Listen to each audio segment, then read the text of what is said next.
Namaskar everyone, Jai Hind. Welcome to MMK, the Eagle View channel.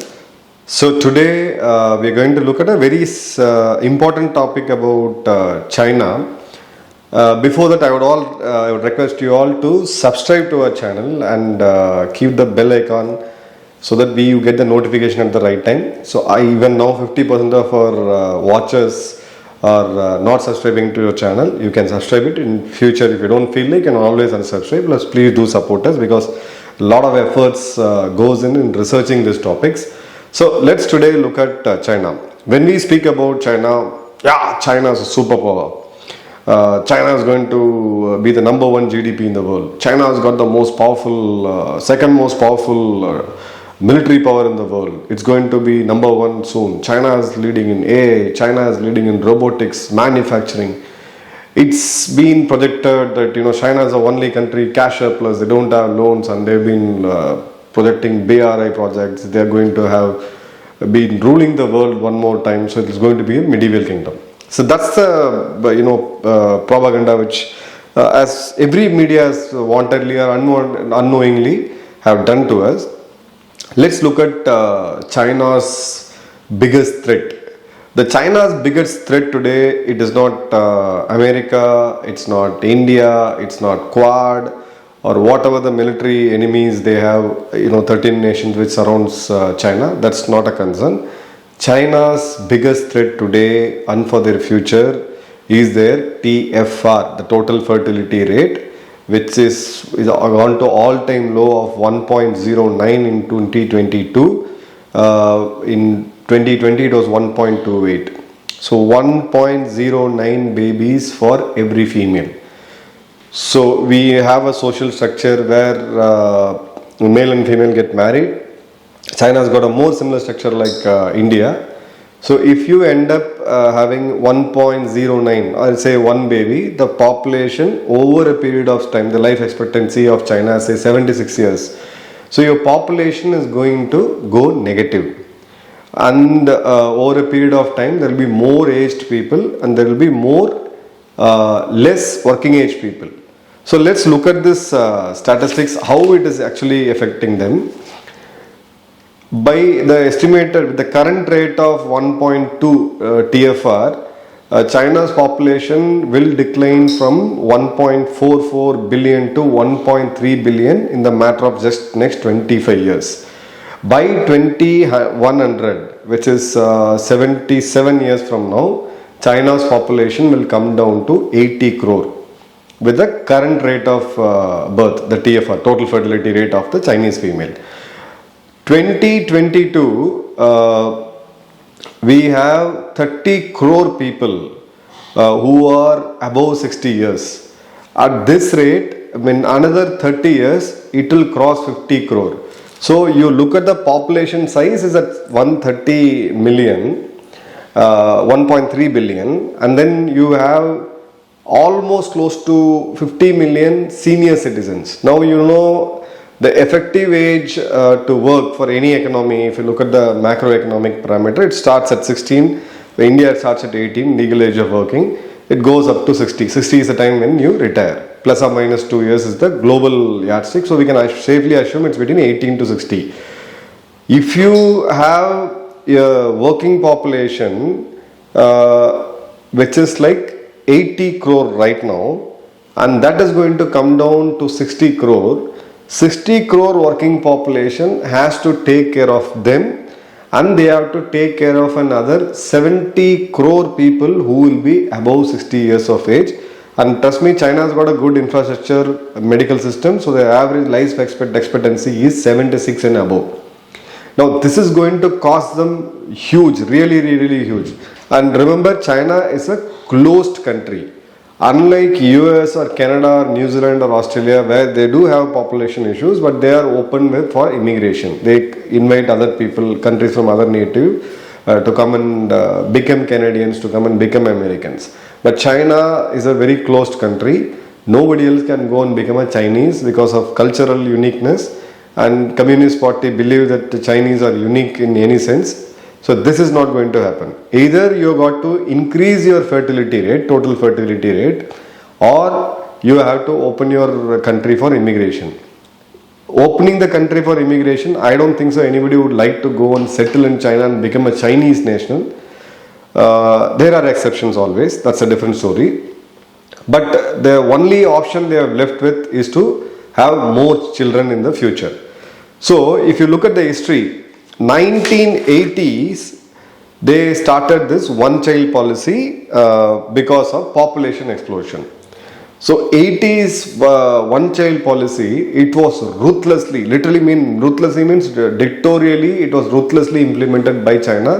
The central CCP, the Chinese Communist Party's Politburo takes a decision that from tomorrow, all the Chinese nationals will have only one baby. Period, simple. We did have that issue of population explosion. The central government came with we too, ours too. There's a slogan which was written in every truck, behind every truck. And so people also got involved. A lot of state governments, especially states in the south, gave a link, social scheme and education, women education. So all this social awareness plus the incentives created this, and then finally we got our population under control. Our fertility rate is I think 2.3 and above right now, which is we are at a safer stage. But China is a communist country. Now communists have an habit of showing them we are a disciplined country, and so communism is a disaster for the world. The best example is China, 1980s one child policy. Now how did they ensure this? I'll just give you one example quoted by a rocket factory worker who is now a social thinker, and she writes a lot of this thing. She said, I used to be a worker in one of a rocket making factory. So when you enter the factory, there was something called the women employed by the Chinese police. They were called period police. Now each woman has to go to the hygiene room. There is a room built in every factory. Each Chinese woman who works in that factory, she has to go to the hygiene room, get her checked and confirm that she is not pregnant. Only then she will be given her sanitary napkins. So this guys, see the amount of cruelty which these guys have worked. This is just a sample of how a one child policy got. I said it's not dictated, it is enforced. Now they are so happy that they were bragging to the world. See, look at China, learn from us how to control your population. Look at Africa, look at India. They don't know how to govern. Learn from us. All these things were happening. Even our own Chinese party in India, at those times they used to brag that we have to learn from China about population control and blah blah.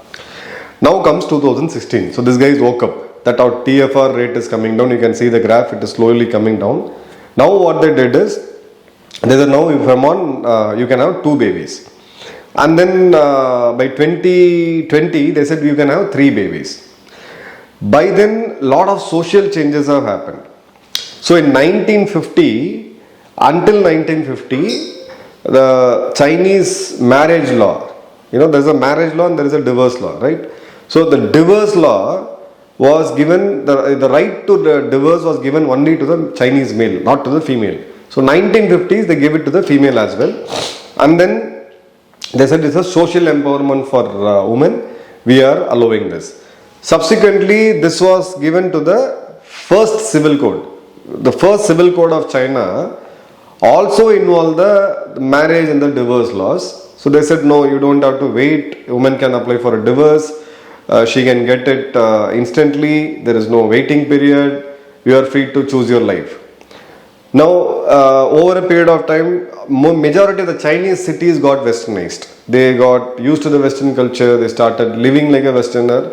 And the Chinese who went to the Western world, they slowly moved out from the tradition. We do have these issues, especially in the metro.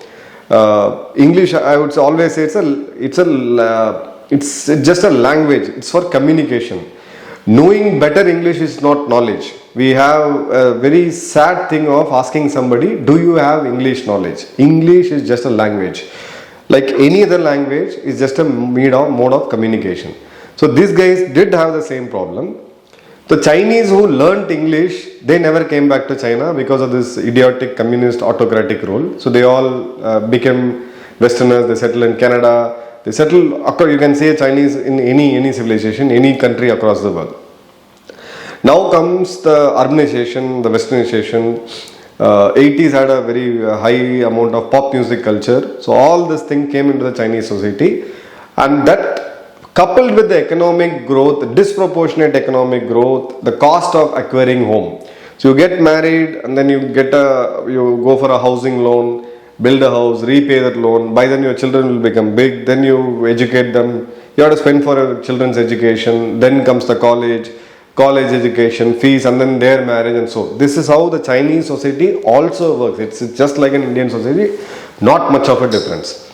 Now, cost of growing a child right from birth till it finishes its college education, at least undergraduation, it's roughly costs around $60,000 in China on average. Now there is a home loan. The home loan interest per se is not as high as India, but definitely it is high. So more and more population move towards the urban cities like Shanghai, like Beijing, Guangzhou, the industrial provinces and the tech provinces. Similarly, what we see in India. So people belong to Gurgaon, NCR. Then we have Mumbai, Hyderabad, Kolkata, Bangalore, and then Chennai. So this led to rise in real estate prices. The government wants their population to have 2 children, now 3 children.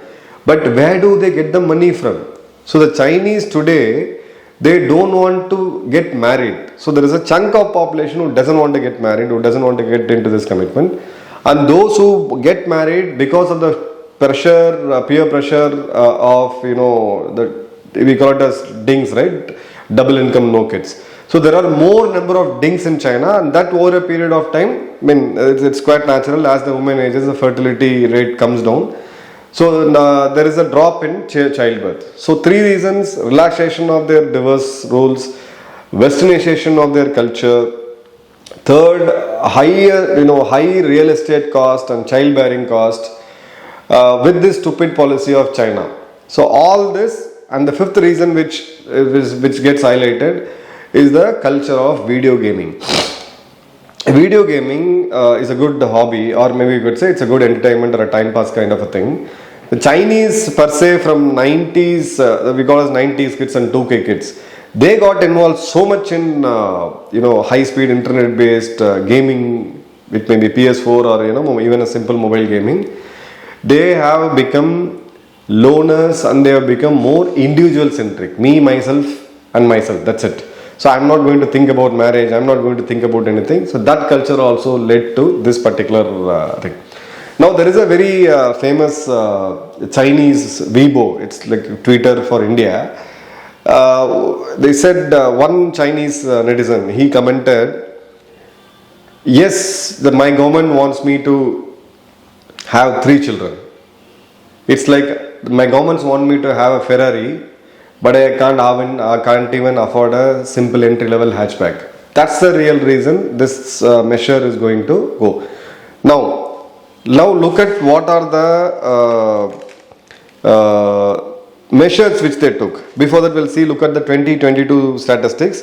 2022 is the first year in the Chinese history after 60 years. China has reported a negative population growth, which means more number of deaths and less number of births. This is first in 60 years. The number of births have come down by 8.5 lakhs compared to the previous year 2021. There is a 10% drop in the birth rate. That's again a very, very alarming one. Now look at the next statistics where you can look at the birth rate. In 1963, it was 43.6% per 1,000 Chinese citizens. In 2022, this has come down to 6.77 birth per 1,000 citizens. Now clearly they are heading for a disaster. There is no iota of doubts about it. China very much does it, knows it. Now what are the measures they have taken? You will laugh out and you have to hold your breath. Now everywhere in China they are saying that listen to the party, be grateful to the party, follow the party. Now what's the party? It's the Chinese Communist Party, CCP. So listen to the party, be grateful to the party, follow the party. Now what will you follow? So this buggers, what they have done is they told all the CCP leaders will have 3 children. So there are a lot of CCP communist leaders at various levels, right from ministers to bureaucrats and so on. So they have already crossed 50 or 60s. Now they are trying to have babies by means of IVF. So funny, right? So the idea is in 1960s, 80s, when they introduced the one-child policy, they said all the CCP leaders will have only one child. Be and set an example for your population. Now it's reversed. Now we're telling all the oldies to go and have 3 children to set an example for the citizens. So follow your party, be grateful to your party, obey your party. This is like clear bullshit, and this has been pasted in there. Like if you go to the washrooms, it will be written there. If you go to a community center, it will be written there. If you get a printed ticket, it will be written there. Everywhere the Chinese nationals are said to follow the party, have 3 children, so and so. Now the other funny thing they have done is childbirth is an individual's choice. It's up to the parents to decide whether they should have a child or not. 1, 2, 3 or no, whichever way. The democracies across the world functions this way. Yes, we understand there is a family pressure. Women is already almost always subjected to such kind of a pressure. But these guys have gone crazy. Now they said childbirth is your social and economical duty. Now, as a citizen of India, we are bound by our constitution. Constitution gives us freedom of expression, speech, blah, blah, blah. In return, we give constitution that we will be loyal to the nation, we will be loyal to the sovereignty of the country. So, it's a kind of a give and take agreement. Here, these guys say, it's your social and economic responsibility, you should have children. Sounds funny, right? Now they are reversing the divorce laws. Now they have got 30 days cool off period. In India, we already have the system. You get married, you can straight away walk to the court next day and apply for a divorce. So China now has 30 days of cool off period. They have now copied the system of mediation, court mediation, from like what we do in India. When 2 couples go and file a divorce, they ask for a mediation. They see that if this problem can be resolved. So that is done. There is no instant divorce. You have to file. You'll have to wait, and there is a process delay which has been deliberately done by the Chinese courts, basis their this thing. And there is a bride price, what we in India we famously call as dowry. So China has this system called, they don't call it as dowry, they call it as bride price. Now there's got strict laws to reduce quote unquote, dowry is I think it's a offense as per the Indian law. Now they are trying to reduce it. Now you see the reversal of laws. Now what are the social schemes they have taken? Look at a place in the Chinese city called Shenzhen. That gives you 19,000 yuan, which is close to 3,000 USD, as a cash prize if you have 3 children. You get a cash reward if you have 3 children. You have 3 children, prove it. Go for your housing loan, you will get a housing loan discount. Go for a personal loan, you get a personal loan discount. Go for even a car loan, you tend to have some discount. And then there is a parental day off. So if anybody has 3 children, they have a weekly or a monthly, some local rules are there where they get a parental day off. Now they have got the inheritance law, all these assets of the ancestors will be inherited, will be given to them. They said we will have better social security. Those who have 3 children can skip the queue. They will have privilege check-in in the government hospital. They will have privileges elsewhere. So now this country is heading into a disaster because of this stupid communist theory of enforcing, childbirth is an emotional issue. As per most of, even for us, it's an emotional issue. Now you make that as a social and economic duty. Now having child is a citizen's duty, and that too not 1, 3. How will you rate it? No, we'll try to give you some cash. So 3,000 yuan as a cash reward for 3 children in one of their model cities, and the cost of rearing a child is as high as $60,000 to $70,000. So this nation is clearly heading into the disaster. Now the alternate theory which they are submitting internally, like that we will replace humans with humanoids, robots. There is a Chinese research which is happening. Yeah, they are good at robotics. No, fine. So if they continue this, maybe after a period of 70 to as early as 50 to 70 years, you will see such a large country with an old population, good amount of senior citizens, and robots, so-called the humanoids, the robots doing the laborial job. and there will be no, the human emotions, feeling, or the net of family. Nothing is going to exist. Trust me, this is the biggest threat for China, not US, not India, no other country, no nuclear missile, nothing. It is this. So please pass on your comments. What are the learnings we as a nation has to learn from this particular disaster of China? Post it in the comment box. Do share, like and subscribe this channel. Thank you all. Jai Hind.